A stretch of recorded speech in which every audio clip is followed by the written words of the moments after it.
আমি হাফেজ আলেম হইয়া তুমি সাধারণ মানুষ, তোমার দুইটা পায়ে ধরতে হয় না বয়ান করার জন্য?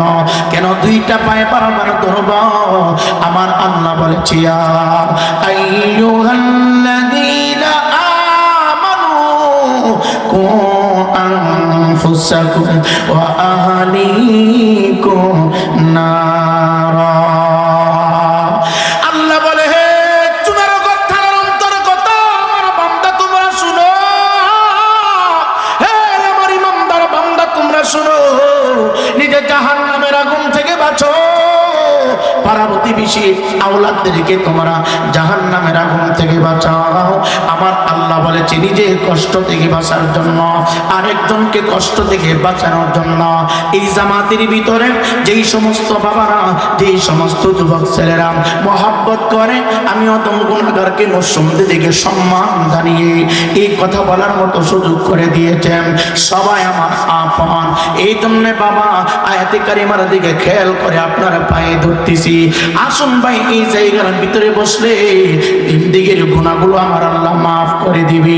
আর যতক্ষণ পর্যন্ত বসে থাকবেন ফেরেশতারা আপনার আমলনামার ডায়েরির ভিতরে সব দিতেই থাকবে, নেক লিখতে থাকবে, লিখতে থাকবে। চিৎকার দেখি সুবহানাল্লাহ বলা যাবে না? ইমানদার মুসলমান যুবক, দুনিয়াটা খাও দাও ফুর্তি করার জায়গা না, দুনিয়াটা হলো আখিরাতের কৃষিকে। আমি আমির হোসেন রায় পড়ি, ভিআইপি গাড়ি দিয়ে চলাফেরা করি, যুবক ভালো ভালো খাবার খায়, তুমি হয়তো সুন্দর বিল্ডিং এর ভিতরে ঘুমাও, তিন বেলার ভিতরে একটা বেলা খাবার কোনো অভাব নাই। আসমানের নিচে জমিনের উপরে বাবা আমার আল্লাহ রাব্বুল আলামিন একজন মানুষকে দামি বানিয়েছেন। ওই মানুষটা আব্বাতে আদম না, ওই মানুষটা হযরতে ঈসা রূহুল্লাহ না, ওই মানুষটা অন্যান্য পয়গম্বর না। আমরা যেই নবীর উম্মত হয়েছি, যিনি হায়াতুন নবী, যিনি জিন্দা নবী, যিনি রহমতের নবী, দোনো জাহানের বাদশা, কুল কায়নাতের বাদশা, যেই নবীর পায়ের তলা মোবারক থেকে মাথার চুলের আগা মোবারক পর্যন্ত সমস্ত দেহটাকে আমার আল্লাহ নূর দিয়ে সৃষ্টি করেছেন। নূর। ওই নবী ডাকতে বলে, দুনিয়ার মানুষ ঘরের ভিতরে 6 মাসের খাবার স্টক করে নিলা, ঘরের ভিতরে 1 বছরের খাবার তুমি মজুত রাখলা, ব্যাংকের ভিতরে কোটি কোটি টাকা তুমি ঢুকায় দিলা, তারপরও আখিরাতের জন্য তুমি কোনো চিন্তা করলা না। তোমার মৃত্যু হয়ে যাবে এই ভাবনাটা তুমি একদিন ভাবলা না। তোমার আখিরাতের জমিনে উঠতে হবে এই ভাবলা তুমি ভাবলা না। মিজানের পাল্লার ভিতরে তোমার নেকি এবং বদিগুলি ওজন করা হবে এই চিন্তা তুমি করলা না।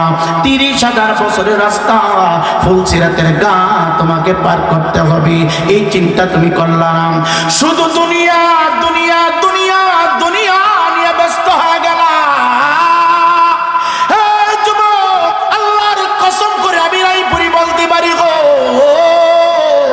আমরা সবাই দুনিয়ার পাগল হইতে পারি, কিন্তু এই মাটি এই দুনিয়া আমাদেরকে তাড়ানোর জন্য রে বাবা আমরা এমন অপরাধ করি।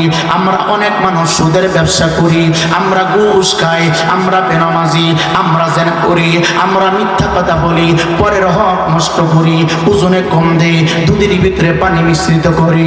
এই যুবক ভাই, হালাল এবং হারাম আমরা কোনো কিছুই বুঝি না। এই জমিন তোমাকে নিয়ে যাওয়ার জন্য আমার আল্লাহর দরবারে আরজি জানাই প্রত্যেক দিন শতবার। এই জমিন বলি, আল্লাহ তোমার বান্দা আমার বুকটার উপরে দাঁড়াইয়া জিনা করেছে, আমাকে হুকুম দাও আমি টান মেরে আমার ভিতরে নিয়ে আসি। তোমার বান্দা আমি পবিত্র মাটির উপরে দাঁড়াইয়া মিথ্যা বলেছে, নামাজ কাজা করেছে, সুদের ব্যবসা করেছে, ঘুষ খেয়েছে, মানুষকে কষ্ট দিয়েছে, এত অপরাধ আমি সহ্য করতে পারি না, আমাকে হুকুম দাও আমি তোমার বান্দাকে মিশায়া দেই।